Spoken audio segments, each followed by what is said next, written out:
Hello scratches. आज के tutorial में हम लोग अपनी फर्स्ट गेम बनाएंगे और इसका नाम होगा बैलून पॉप गेम। और इस गेम में होगा क्या कि हमारे पास एक बैलून आएगा जो कि बार बार अलग अलग पोजीशंस पे जाएगा, और अगर हम उस बैलून को क्लिक करेंगे तो हमारा स्कोर बढ़ेगा।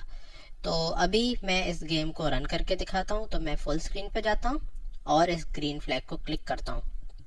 तो हम लोग देख सकते हैं कि हमारे पास एक बैलून है जो कि बार बार अलग पोजीशन पे जा रहा है, और इस बैलून का कलर भी चेंज हो रहा है। और अगर मैं इस बैलून को क्लिक करूंगा तो हम लोग सुन सकते हैं एक पॉप की आवाज भी आ रही है, और उसके साथ साथ मेरा स्कोर भी बढ़ रहा है। तो लेट्स से अगर मैं दोबारा क्लिक करूं तो पॉप की साउंड भी आ रही है और मेरा स्कोर भी बढ़ रहा है।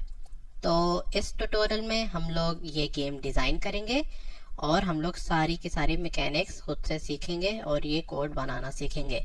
तो नेक्स्ट ट्यूटोरियल में मुझे ज्वाइन करें। Thank you.